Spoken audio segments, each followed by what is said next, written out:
Jeta lëviz shumë shpejt.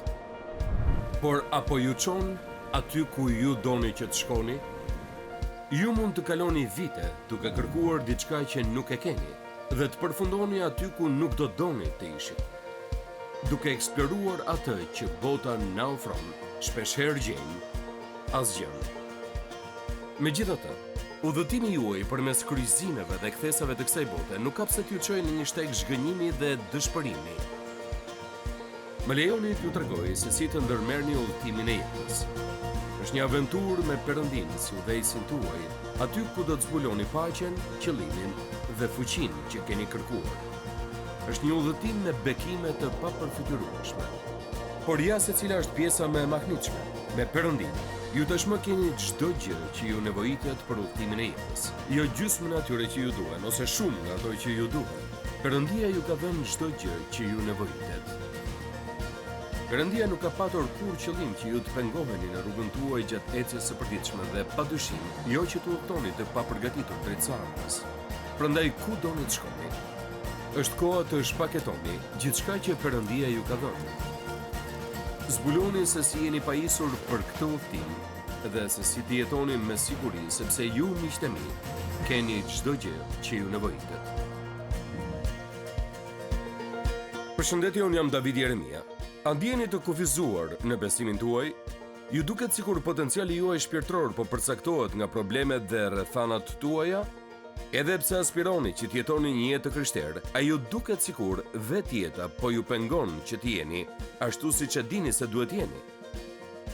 Të gjithë duhet të nisim rrugtimin për të qenë më të ngjashëm me Krishtin. A ju duket si një përpjekje me një destinacion të pamundur për t'u arritur? E po mos e lejoni këtë që t'ju pengojë nga vetë ky rrugtim. Perëndia na thret që t'jemi më të ngjashëm me të. Dhe sot në moment vendimtar do të zbuloj më hapat që do t'ju mbështesin në rrugtimin tuaj drejt perëndishmërisë, në mesazhin tim me titull Karakter si i Krishtit. Prandaj, le të udhtojmë së bashku përgjatë Shteteve të Bashkuara dhe bashkohuni me mua në qytetin e New Yorkut, mbi Central Park, në Apple Room, në Jazz, në Lincoln Center, për serinë time, çdo gjë që ju nevojitet. Më kujtohet që kam lexuar një histori për një burr që quhej Ken James, i cili po udhtonte me makinë nga Houstoni, në vendin ku ai jetonte në Gregory të Texasit. Dhe në atë kohë, pikat e karburantit kishin njerëz që vinin dhe të hidhnin karburantin në makinat tuaja dhe zakonisht ju lanin edhe xhamin. Ai ndodhej në një nga këto pika karburanti dhe punonjësi aty filloi t'i lante xhamat. Kenny e pyeti se si po ja kalonte dhe punonjësi i tha: "E po tani po ja kaloj mirë, shumë mirë, por ka qenë një kohë kur jeta ime ishte po aq e pisë sa xhami yt i makinës plot me insekte." Dhe Kenny i tha: "Ç'do të thuash me këtë?" Ai u përgjigj: "Jeta ime ishte një katrahore e pistë derisa Jezus Krishti më pastroi." Kishte ndodhur shumë vite më parë, por ai i tha që nuk do të harronte deklaratën e thjeshtë të një djali të ri. Kur ne e pranojmë Jezus Krishtin si shpëtimtarin ton, ne pastrohemi dhe falemi, jemi rrugës për në parajs, por ende nuk jemi të përsosur. A më dëshmon njëri për këtë? Ne, si të thuash, duhet vazhdojmë që të fshijmë xhamat.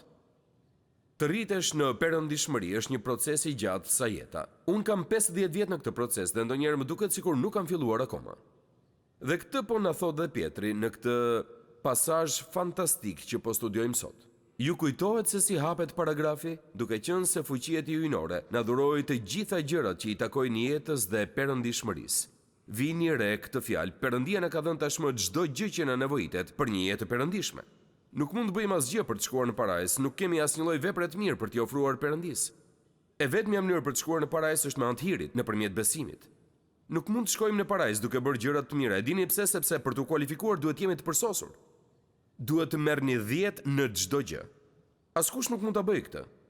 Biblia na thotë nuk ka asnjëri të drejtë, as edhe një, nuk mund të shkoni në parajs duke bërë vepra të mira. Efesianëve na thotë se ne nuk shkojmë në parajs me anë të veprave tona, por me anë të besimit në Jezus Krishtin. Por vargu më pas thotë se prandaj, si të krishterë, duhet të bëjmë vepra të mira. Ky është vullneti i Perëndisë për ne. Me fjalë të tjera, ne nuk bëjmë vepra të mira që të shkojmë në parajs, por sapo Perëndia na jep dhuratën e jetës së përjetshme dhe jemi rrugës për në parajs, jemi të shpëtuar dhe jemi besimtar, Biblia na thot se duhet t'ia kushtojmë jetën tonë veprave të mira. Perëndia i do veprat e mira, por duhet u japim vendin e duhur. Ato nuk vinë përpara kryqit, ato vinë pas kryqit. Prandaj, këto gjëra për të cilat po flasim janë pjesë e bashkëveprimit që kemi me Perëndin, prandaj le të fillojmë aty ku duhet edhe t'i bëjmë vetes këtë pyetje: çfarë është perëndishmëria? Çfarë është? Nuk dua që të përpiqem që të rregohemi thjesht, por kjo është përgjigjja më e mirë që di. Perëndishmëri është që të përpiqesh të jesh çdo ditë më shumë si Perëndia. Që do të thotë se gjithmonë duhet të bëhemi më të ngjashëm me Krishtin, sepse Krishti është Perëndia në mish. Më kanë thënë se dikur qëndronte i varur një portret pranë hyrjes në Alamo në San Antonio dhe thuhej se ishte portreti i James Butler Bonhamit, i cili vdiq në betejë përpara se portreti i tij të përfundohej. Nipi i tij i ngjante aq shumë atij sa shkuan, e morën dhe ulën për të përfunduar portretin në mënyrë që brezat e ardhshëm të kishin një ide se çfarë pamje kishte njeriu që vdiq për lirinë e tyre. Dhe dua t'ju them se Jezus Krishti është portreti toksor i Perëndisë. Biblia na e thot në këtë mënyrë, Gjoni 1:18. Askush se pa Perëndin kurrë, i vetëm lindur i birë që është në gjirin e Atit, ai e bëri të njohur. Nga e njohun Perëndin. Biblia thot se unë nuk mund ta shoh atë. Biblia thjesht na thot se asnjë njeri nuk e ka parë Perëndin dhe ka jetuar.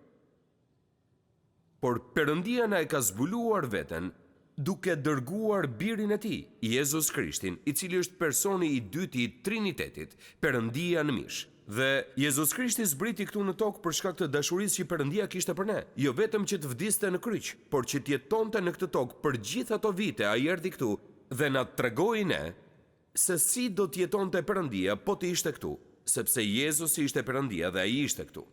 Prandaj nëse doni të dini çfarë do të bënte Perëndia në këtë situatë, duhet i bëni vetes pyetjen: çfarë do të bënte Jezus Krishti?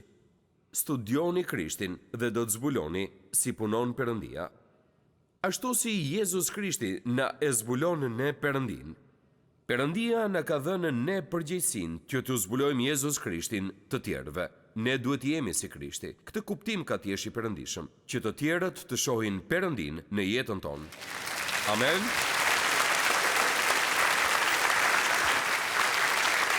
René Zellweger ka punuar shumë për të luajtur rolin e aktores dhe këngëtares së famshme Judy Garland. Nëse keni parë filmin Magjistari i Ozit, do t'ju kujtohet zëri mbreslënës i Garlandit. Dhe miliona njerëz mendonin se ajo ishte një njeri shumë i plotësuar, sepse ky ishte imazhi që na ishte dhënë. Por prapas skenës, siç e mbani mend, Garlandi po luftonte me shumë probleme. Me presionin e të qenit e famshme, me depresionin dhe varësinë e tatpjet alkoolit dhe drogës. Ajo u përball me probleme financiare dhe krijoi mendimeve të vrasëse. Në 69-ën atë e gjetën të vdekur në banjo në një shtëpi të marrë me qira në Londër në moshën 47 vjeçare. Ajo ishte një aktore e mrekullueshme dhe René Zellweger ju dha roli i Judy Garlandit. Dua t'ju tregoj se ç'bëri për ta luajtur rolin. Në përgatitje për këtë rol, asaj ju desh që ta derdhte gjithë energjinë për të transformuar veten në imazhin e Judy Garlandit. Ka shkruar u zhyta plotësisht te të gjitha gjërat e Judit. Ajo lexoi çdo libër që gjeti për Garlandin, mori mësime për muzikë, ajo mësoi koreografin, studioi zërin e saj që të mund ta imitonte. Ajo studioi gjestet e Judit, qëndrimin e saj, ecjen dhe mënyrën e të folurit. Ajo përdori lente kontakti, paruke dhe kostumet si të sajat, dhe më kanë thënë se gjatë xhirimeve, Zellwegeri ulej çdo ditë për 2 orë në karrigen e makijazhit për ta transformuar veten e saj në Judy Garland. Tani, unë e vlerësoj përkushtimin e dikujt në profesionin që ka dhe dua t'ju them se vetëm si një person dua që t'jem dhe ky është Jezus Krishti. Amen. Dhe ja ku qëndron ndryshimi. Ajo duhej të bëj si Judy Garland nga pamja e jashtme. Biblia më thotë se unë mund bëhem Jezus Krishti nga brenda jashtë. Dhe ja se çfarë dua të nxjerr nga kjo. Nëse një aktor ose aktore do të ishte e gatshme të bënte gjithë këto gjëra për të mësuar si të portretizoj dikë që nuk është në të vërtetë. Çfarë mendoni se ndodh kur të jemi të gatshëm të themi dëgjoj, unë dua të jem si Jezusi. Dhe nëse dua të jem si Jezusi, nuk është se do të zgjohem në mëngjes dhe do të jem si Jezusi. Jo, ka disa gjëra që duhet të bëj për të mësuar se kush ishte Jezusi, dhe sa më shumë mësoni se kush ishte ai, sa më shumë që studioni kush ishte, sa më shumë që shihni ato që ai bën, sa më shumë uri që të keni në zemër që të jeni si ai, aq më shumë do të filloni të kuptoni se diçka nga Jezusi po fillon të prek jetën tuaj dhe t'ju bëj një njeri tjetër.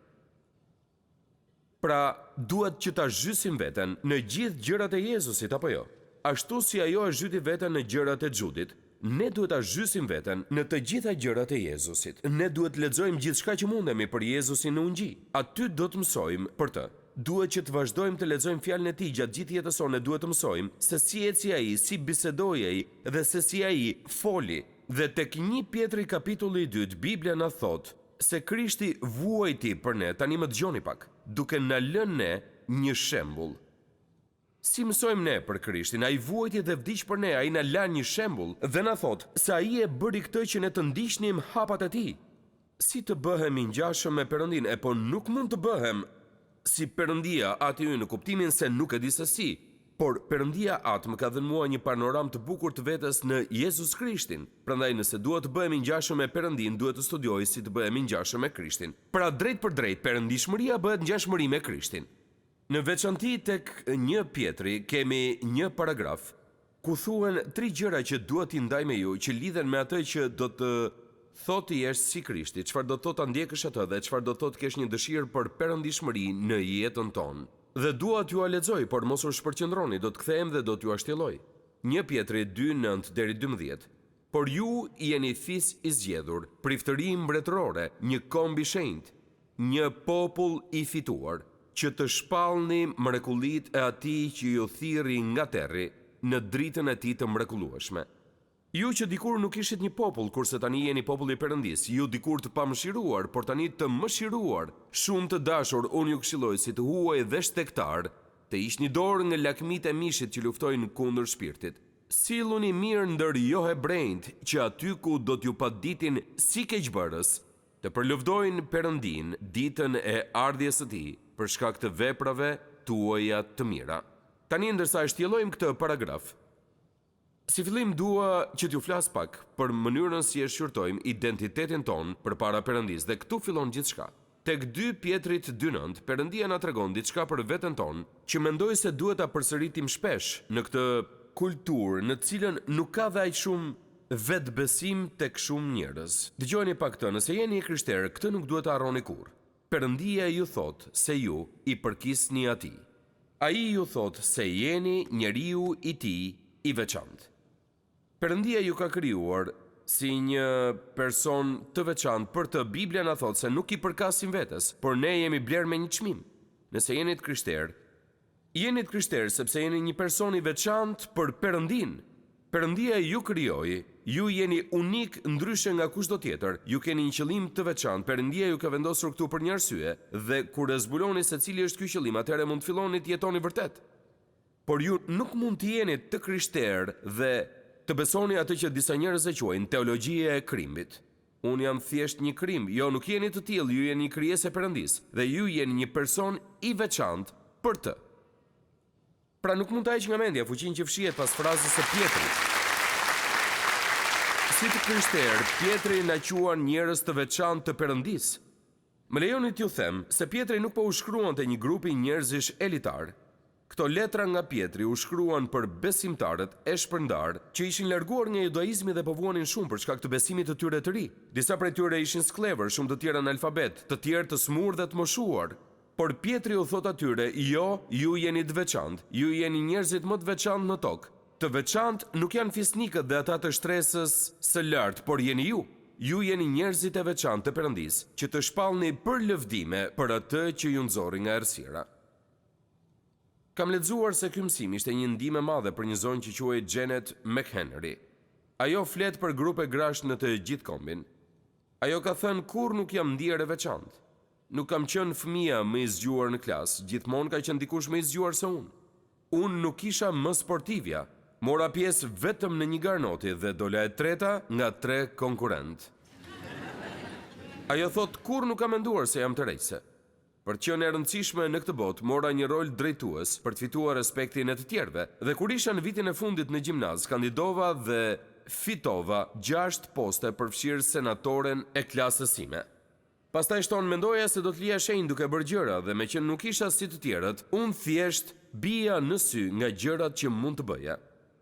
Pastaj thot se 2 vjet pas I mbaroi shkollën e mesme, dikush I kishte thënë se mund të kishte një marrëdhënie personale me Jezusin. Dhe kjo ishte diçka krejtësisht e re për të. Ajo thot ai donte të kishte një marrëdhënie me mua. Si izraelitët unë mësova këtë të vërtet, Zoti Perëndia ju të ka zgjedhur për të qenë thesari I tij I veçantë midis tërë popujve që ndodhen mbi faqen e dheut. Pastaj shton efekti që pati tek unë ishte shtangës. Ajo thot, jam e çmuar. Perëndia më çmon mua. Perëndia do të ketë një marrëdhënie me mua. Ai kërkon të më gëzojë, ai kërkon të më frymëzojë, të më përmbush dhe të ecë me mua ditë pas dite. Dhe në vitet pas këtij çasti kur ajo takoi Jezusin, kudo ku ajo shkon u thot njerëzve, edhe ju jeni thesari I tij I çmuar. Nëse përpiqeni ta gjeni veten tek gjërat që bëni apo te gjërat që fitoni apo të qenit më I bukur I më zgjuari apo më sportivi, mos e bëni. Sepse Jezusi ju do juve. Dhe kjo është gjëja më e rëndësishme për veten tuaj që do të mësoni ndonjëherë. Amen. Prandaj ja se cila është gjëja e parë për të ndërtuar perëndishmërinë në jetën tuaj, ngjashmëri me Krishtin. Mbani mend këtë. Ju I përkisni Perëndis. Ai ju krijoi për një qëllim. Ju I përkisni atij. Ju jeni shumë të rëndësishëm. Numri 2. Ju jo vetëm që I përkisni Perëndis, por jeni edhe pelegrini I tij. Ja se çfarë na thuhet tek 1 Pjetrit 2:11, shumë të dashur, unë ju këshilloj si të huaj dhe shtektar. Një nga konceptet më të mëdha të Pjetrit ishte ideja e të qenit një udhëtar këtu në tokë. Nuk është se e ka thënë ai I pari, duhet them se në 10-ën e vjetër kemi disa vende ku njerëzit quhen pelegrin. Nuk është as shprehje John Wayne-it. Johni ishte vetë një pelegrin. Por donte të thoshte se unë dhe ju nuk I përkasim këtij vendi. Kjo nuk është shtëpia jonë. Shtëpia jonë është në qiell. Ne jemi shtektar, pikërisht këtë na thot, ne jemi të huaj këtu. Dhe te kjo ka diçka vërtet të veçantë. Të krishterëve që ishin të shpërndar për shkak të përndjekjes dhe po udhtonin për në parajs, në vargun 11 Pietri u thot, shumë të dashur, unë ju këshilloj si të huaj dhe shtektar, të hiqni dorë nga lakmit e mishit që luftojnë kundër shpirtit, me fjalë të tjera, mos merrni asnjë veçori të ambientit ku ndodheni momentalisht. Nuk e keni vendin këtu. E dini është një libër që e ka shkruar John Bunyan në vitin 1678. Ka mundësi ta keni dëgjuar, titullohet Përparimi I pelegrinit. Dhe nëse jemi pelegrin, ky është një libër interesant për ne. Çfarë do thotë kjo?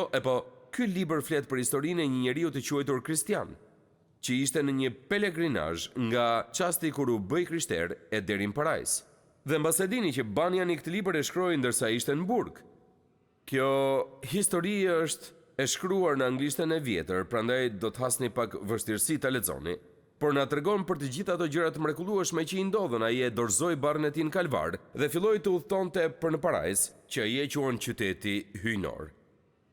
Profesori Donald Whitney u kishte caktuar detyrë librin Përparimi I pelegrinit mbi 1000 studentëve dhe ai shkruan gjëra gjatë mbi fuqinë e përshkrimeve të tij, sidomos tërheqjen e qytetit hyjnor. Ja çfarë shkruan. Nëse lexoni një nga librat më të lexuar të gjitha kohërave, Përparimi I pelegrinit të John Bunyanit, do të lexoni shkrimet e një njeriu të fiksuar pas qytetit qiellor. Dhe në një nga diskutimet përmbyllëse të asaj pjese ai shkruan, një nga shenjat e të qenit më I ngjashëm me Krishtin është një dëshirë në rritje për të qenë aty ku ai është. Amen. Prandaj, pikë së pari jeni një njeri I veçantë për Perëndin. Së dyti jeni pelegrini I Perëndis. Ja dhe gjëja e tretë që do t'ju ndihmojë ndërsa udhtoni drejt perëndishmërisë. Ju jeni platforma e Perëndis. Në pasazh na thuhet se Perëndia ju jep ato që ju jep në mënyrë që të shpallni mrekullitë e atij që ju thirrri nga terri në dritën e tij të mrekullueshme. Ndërsa po kalojmë në për këtë botë, kështu siç jemi, ndërsa jemi në pelegrinazh rrugës për në parajs, qëllimi ynë është që ne të jemi dëshmi për Perëndin. Ne duhet jemi dëshmitar të tij. Kjo nuk do të thotë se ne duhet I dim 4 ligjet shpirtërore apo rrugën romake apo ndonjë metodë tjetër të shpallur në Ungjil. Kjo do të thotë se e gjithë jeta jonë si pelegrin, duhet të jetë një dëshmi që tregon se kush është Zoti Jezus Krisht. Para disa vitesh fillova të bëja një lutje të shkurtër. Nuk e di se si më erdhi ideja, por ndërsa filloja ditën dhe kuptoja se cila do të ishte rutina ime, fillova të lutesha kështu: Zoti Jezus, më ndihmo të sjell ndikimin tënd në çdo situatë ku do të ndodhem sot. Le të ketë diçka nga Jezusi në çdo rrethon, dhe e dini, e gjeja veten në disa vende vërtet interesante, ku më dukej se Jezusi nuk përshtatej as pak. Por kur ju e keni Jezusin në zemrën tuaj, kudo që të shkoni, nëse keni jetuar për të, ju çoni edhe praninë e Jezusit nëpër ato situata. A nuk është e vërtetë kjo? Ky është qëllimi ynë, që t'i kujtojmë të tjerët për Jezusin. Dhe në këtë pasazh tek 1 Pjetri 2:12, ai na thot: "Silluni mirë ndër jo hebrejt, që aty ku t'ju paditin si keqbërës të përlëvdojnë Perëndin ditën e ardhjes së tij për shkak të veprave tuaja të mira." Duart dhe këmbët tona bëhen një platformë apo një foltore nga e cila Perëndia mund t'i flas botës son. Kur ne rritemi në perëndishmëri, njerëzit fillojnë të shohin Jezusin në ne. Dhe pikërisht ky është qëllimi i kësaj cilësie që ndërton karakterin dhe që na tregohet tek 2 Pjetri, kapitulli i parë: "Ti shtoni besimit tuaj virtytin, shtojini virtytit diturinë, shtojini dituris vet kontrollin, shtojini vet kontrollit qëndresën, dhe qëndresës shtojini perëndishmërinë, ngjashmërinë me Krishtin." Pra, këta i jemi ne, dhe për këtë arsye duhet jemi të tillë. Por le të kalojmë te hapi i fundit i kësaj pakete të vogël. Le të kalojmë nga shqyrtimi i identitetit tonë te mënyra si ta shfaqim këtë. Ja se çfarë dua t'ju them. Sërish do t'ju them shpejt 3 gjëra. Së pari, perëndishmëria ka të bëjë me zotrimin. Jetoni sikur i përkisni atij. Ju i përkisni Jezusit, ju i përkisni Perëndis. Kur e kuptoni këtë, detyroheni të mendoni 2 herë për gjërat që bëni. I mbani mend prindrit tuaj t'ju kanë thënë kur keni qenë fëmijë, dhe kur të dalësh jashtë, mos harro se fëmia i kujt je ti. Apo jo? Babai im ishte presidenti i një kolegji në vendin ku jam rritur, në Cedarville të Ohio's. Ai nuk më thoshte saktësisht kështu, por nëna ime nuk e kishte problem të më thoshte: "Ti je djali i presidentit, prandaj e diti, mos na turpro." Kur ju e kuptoni se jeni një zotrim i çmuar i Perëndis, ju do doni të bëni gjërat e duhura, do doni të jeni njeriu i duhur. Ky është një motivim i madh për të qenë të ngjashëm me Krishtin. Unë i përkas Perëndis. Dua që të jetoj në atë mënyrë që t'i jap lavdi emrit të tij. Nuk dua që të baltos emrin e Perëndis, sepse unë jam një nga fëmijët e tij dhe po sillem sikur të mos e njoh si kush është. Pra, Biblia na kujton vazhdimisht për këtë. Për shembull, tek 1 Korintasve lexojmë: "Nuk i përkitni vetvetes, përlëvdoni Perëndin pra në trupin tuaj."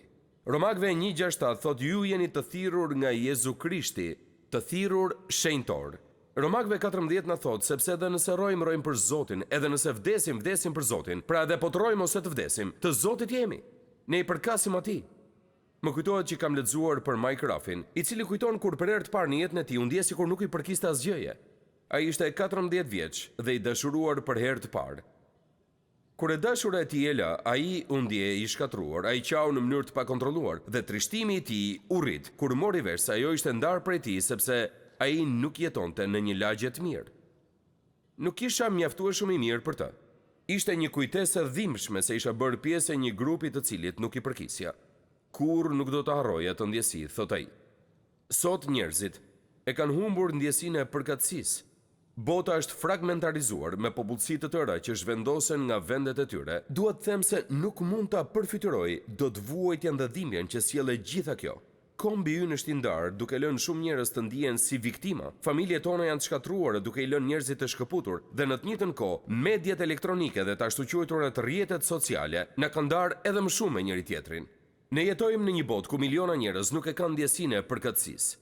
Kur autori i Psalmit 73 përjetoi një kohë të turbullt, plot me dekurajim dhe trishtim, ja se cili ishte realiteti që nxorri atë nga ajo gjendje. Psalmi 73:23. "Por megjithatë, unë jam gjithnjë me ty. Ti më ke kapur nga dora e djathtë." A nuk është kjo një vërtet madhështore? Romakëve 8:1 shpreh kështu: "Tani pra nuk ka asnjë dënim për ata që janë në Krishtin Jezus." Zonja dhe zotëri, ne i përkasim Krishtit Jezus. Prandaj le të jetojmë sikur i përkasim atij. Ai është padroni ynë, ai është ati ynë, ai është dhënësi i jetës. Ai është ai të cilit ne do t'i raportojmë një ditë. Numri 2. Perëndishmëria ka të bëjë me qytetarin, mbajini syt drejt qiellit. Sinkronizojeni orën me orën e qiellit, përqendrojeni syt në qiell. Mos qëndroni vazhdimisht duke parë gjërat e kësaj bote, ndërsa i shtoni me zell jetës tuaj perëndishmërinë, duke kujtuar se kush jeni, duhet keni në mendje parajsën, vendin e veçantë të Perëndisë. Sa më shumë që i afrohemi parajsës, aq më shumë duhet të pasqyrojmë karakterin e saj. Po e përsëris sërish thelbin e këtij parimi, ju bëheni njësoj si vendi, ku dëshironi më shumë të shkoni dhe bëheni më shumë si personi të cilin doni të shihni më shumë. Ja edhe e treta, perëndishmëria ka të bëjë me përkatësinë. Silluni sipas vendit që i përkisni. Perëndishmëria ka të bëjë me qytetarin, mbajini syt drejt qiellit, dhe perëndishmëria ka të bëjë me të shërbyerit, jo me parat, do thotë që të zbatojmë detyrën që kemi. Tek 1 Pjetrit 2:12 thuhet: "Silluni mirë ndër jo hebrejt, që aty ku t'ju paditin si keqbërës, të përlëvdojnë Perëndin ditën e ardhjes së tij për shkak të veprave tuaja të mira." Pra ajo që duhet të them është kjo, Biblia na tregon se si duhet ta jetojmë jetën në vendin ku Perëndia na ka thirrur, nëse jetojmë jetën tonë në një mënyrë që është ndryshe dhe veçantë nga jeta e njerëzve përreth, sepse i duam njerëzit, përkujdesemi dhe zgjatemi drejt tyre, ne i thrasim në emër kur ata janë të lënduar, ne shkojmë tek ata kur askush tjetër se bën, kur ne i bëjmë të gjitha këto gjëra, kur ne jetojmë jetën tonë në këtë mënyrë, me këtë lloj sjelljeje, Biblia na thotë se kur njerëzit na vijnë pas dhe duan thonë gjëra të këqija për ne, nuk mund ta bëjnë dot këtë sepse ne kemi bërë kaq shumë gjëra të mira për të ndihmuar sa ata e kanë të pamundur t'i kapërcejnë ato. Zonja dhe Zotëri, nëse njerëzit do të na kritikojnë, le t'i bëjmë që të kapërcejnë mbi dashurinë tonë për ta, mbi dashurinë dhe veprat tona të mira për ta.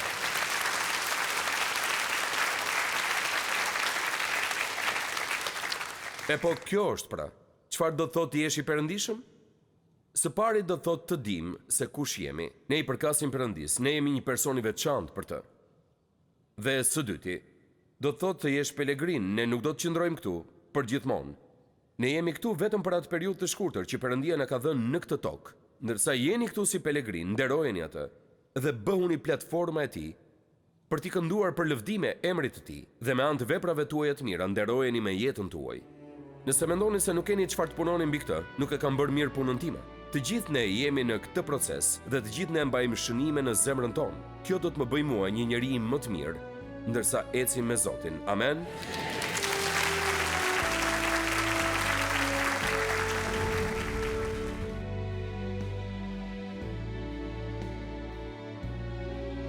Faleminderit që ishit me mua sot në moment vendimtar.